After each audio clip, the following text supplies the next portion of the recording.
what is the advantages of DBMS? So we studied about what is known as the DBMS and what is known as the file system, right? So then, if we can able to observe the point here, what are the advantages of DBMS we have? What are the advantages we have in your DBMS, right? So as we know that the point 1 here in this, so in a DBMS we having a crash recovery mechanism. Means if something is happening, means here DBMS provides a crash recovery mechanism. Means if something is happened and database totally crashed, got the point? Something is happened, means you are going to store all the data in your DBMS, right? You are going to store all the data of your data in your DBMS, but unfortunately, some reason the particular DBMS crashed, means it's gone, right? For example, you have your phone with you. Something is happened. Your phone will be going to crash, means your data will going to be crashed. Everything is crashed. Then what to do? Then what to do? We don't know how to retrieve it. But in your DBMS, it is providing a crash recovery mechanism. What exactly it means?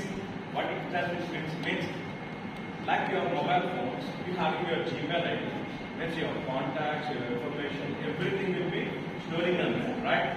So if your mobile is something happened, if something is happened, you can get into the new mobile just using the particular login ID. Whatever may be data we having in that, we're going to retrieve everything. Am I clear about that? Means there is a one mechanism, we can call it the recovery mechanism is there. Means whatever data we lost in a DBMS, it can be possible, we can able to recover a mechanism. But whereas in a file system does not have, see please understand here, does not have any crash mechanism. There is no crash mechanism is there for the file system. Okay? So that is the one point here. DBMS having a recovery mechanism. Please note it down. First point. Okay? And then, please note it down. First point. DBMS having a crash recovery mechanism. Okay? Then, DBMS provides a good protection mechanism. Not only recovery mechanism, it will be going to be providing a good protection mechanism also. It's providing good protection mechanism also. Okay? Point number 2. Whereas it is very difficult to protect a file under this file system. Whereas there is no protection mechanism there for your file system. Am I clear?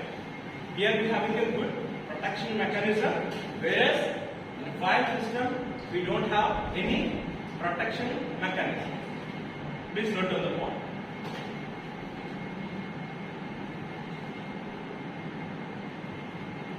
And third point, in this particular DBMS, we are using variety of techniques here. Variety of techniques, variety of methodologies. We have a lot of methodologies. We have a lot of techniques are there, okay, to store and retrieve them. What is the purpose of techniques we have? To storing a data. What is the meaning of storing a data? Means inserting a data and retrieving a data. Am I clear? So, want to insert the data, we are having in a DBMS, we having a lot of methodologies. We having a lot of different variety of techniques to store a data and retrieve the data. Okay? I am talking about that. What are the advantages of DBMS? Am I clear? Right? So whereas file system cannot efficiently store the data or retrieve the data. We don't know what sort of methodologies we are following, what sort of formats we are following. We don't know. There is no one single damn good form. Right? For this, I just want to say that, for example, I am asking the spokes leaders, can you provide data of student? Please listen. In this particular format, not giving any sort of format. Okay, I'm not giving any sort of format, but I'm asking that you should have a room number, you should have a name, you should have a branch, and you should have some fields I'm given to you. But I'm not giving any other. I'm not giving any other. Like I can say that here. So I am asking room number, okay, name, okay, and your branch, and your JVT paid or not, when you paid, all those things I've given some fields. Okay, but I'm not given any order. Means first should be like room number, second should be name, and third should be address, fourth should be cash, fifth should be days level, hours level. I'm not giving any sort of the format, right? I'm not giving any sort of the format. First, I'm asking the fields to submit. I need a student roll number, name, and phone number, parent phone numbers, all those things. That was techniques. So, while talking about this file system format point, so I asked you to give some fields, I given you some fields, and asked you some submit your data, right? But I'm not giving any of them. Then usually what happens? So might be you're going to consider that room number is the first and name is the second, and you can give something like a JVD or something, some order you're going to follow. Why? Because you don't know any of the perfect order. So what happens? If I'm going to ask all the class spokes to submit, each fellow has to submit in a different format. Am I right or not? Each one separate in a separate format, different format.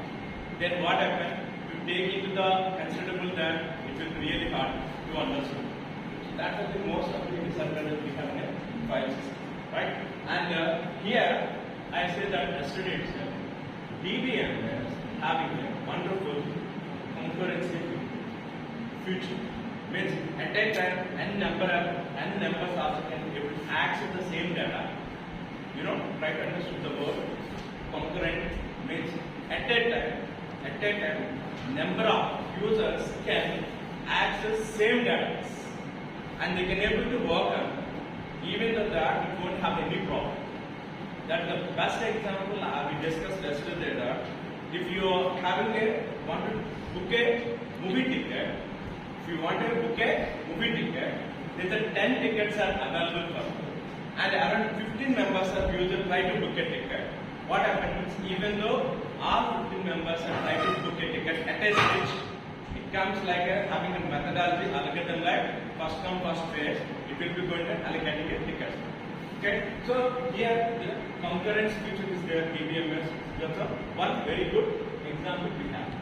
And then what is the definition of Dbms? It's nothing a collection of data in the Dbms user is not required to write the procedure how to collect all this. It's not at all needed.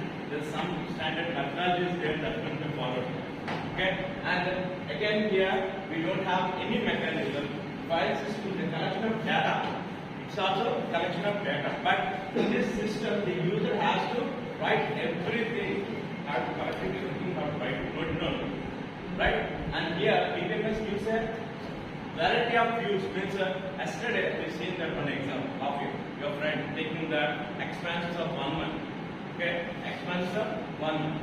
In that, I want to know about the expenses of breakfast. We will find out.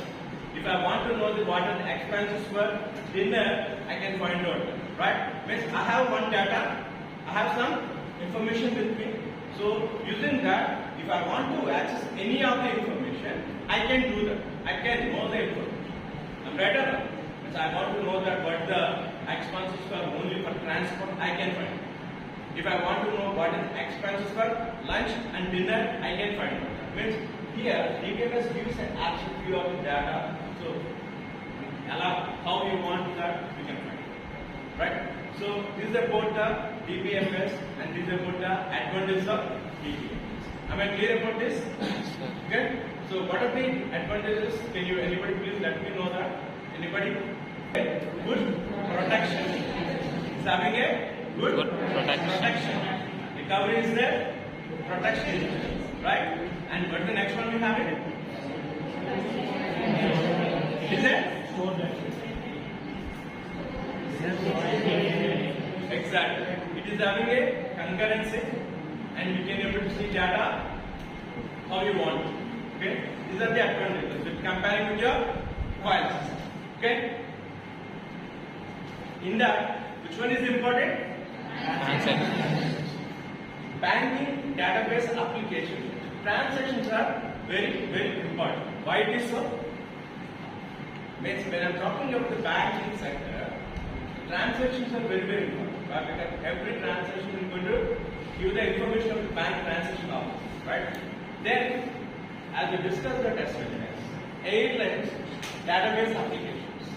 Again, we're having some importances there, like a registration, like a reservation and schedule. Why? Because once we done schedule that, we don't want to change. In a DBMS, especially, when you miss not only airlines, any of the airlines or railways or bus tickets or bottom maybe, or any of the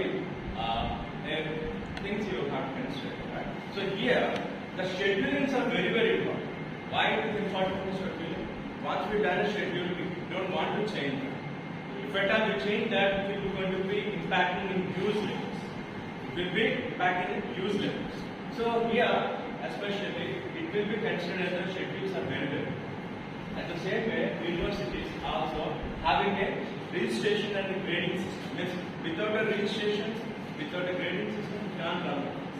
But what I've done, coming to the here for the university point of view, earlier we having a one Dbms. Okay, so database. In that database, as we're discussing that, we are going to create different tables. Am I right? What we are going to do that? So there is a one DB is there for me. So I can call it as a. So I can call it as a Dbms is like a college. Okay. So here it is there college Dbms. Okay. When the college Dbms is there, and then the registration is there. Once we done the registration, again you want to add other new things. So once we done that, if you want to add, how can we do that? So when I am creating a database of universities or when I am creating a database of colleges, I found that these are the tables for me. These are the student table, for example. One is a student table, one is a fees table, one is a exams table, one is a hostel table, and one is a transport table. Like this, I am going to create some tables. When I am creating my college DBMS, I don't know that in a future what sort of things will be going to be considered. Am I right? Are you following what I am saying? Initially, when I am designing my DBMS, I thought that I need a student information, then I thought that I need a exam information, then fees information, and transport, hostel, all those things I done that. But if at all I want to add anything other than that new, how can we do? How can we do that? So here, so you can see that any of the application, not only university or not only banking, okay, any of the university exam, I have just taken one is a university database example.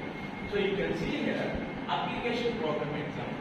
If I want to add new students, so initially I done design in the first year of 2020. That was done.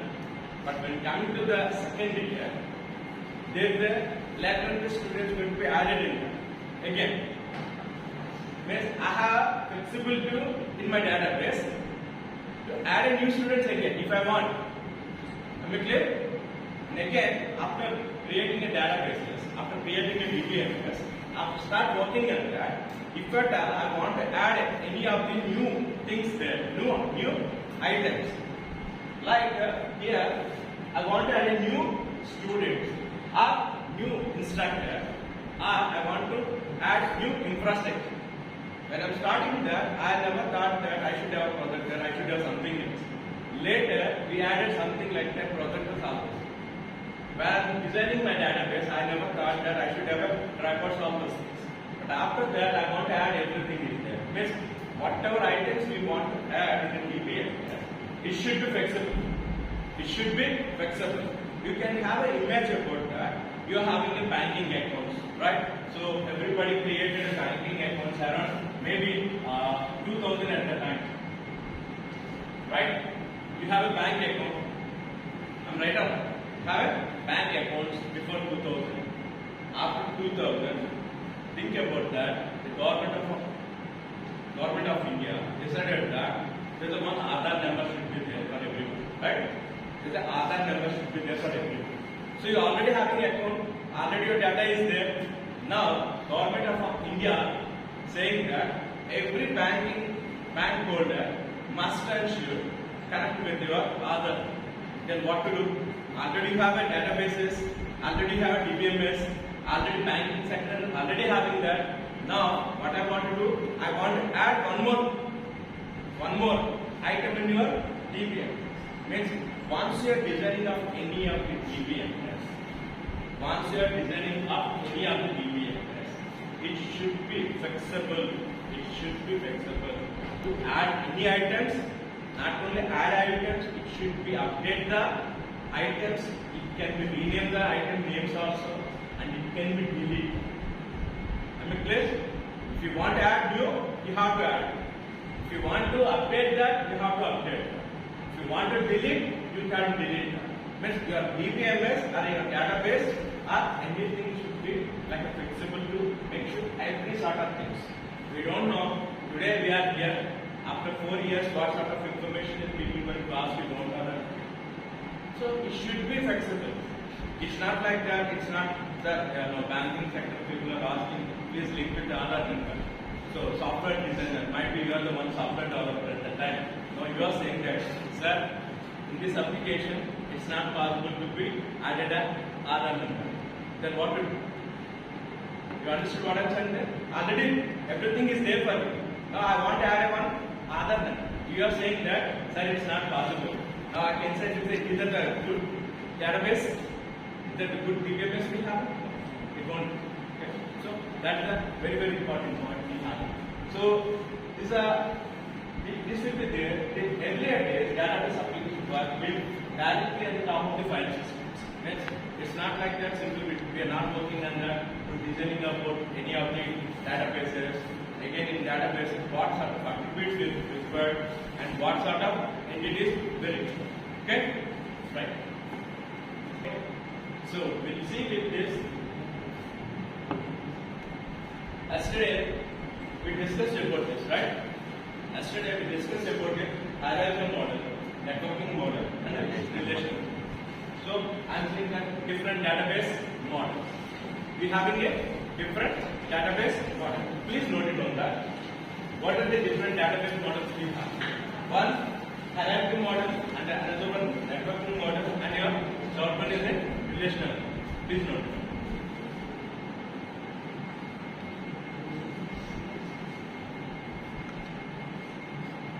One is a hierarchical model, networking model, and relational.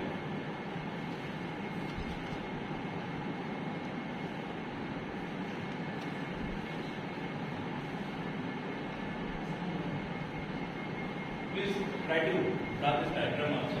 It will be useful for you.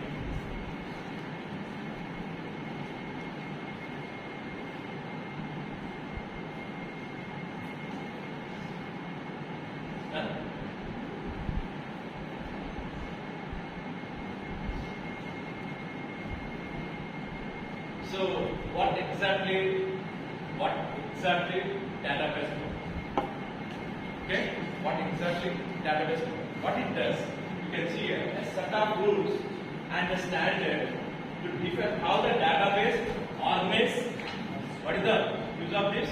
It will be going to tell us how the database is organizing and store data is called as a database code. So you want to know that how you are going to organizing a database, how you are going to storing a database. So that is the importance of database. Okay. So again in this we can have three things. One is a hierarchical model, networking model, and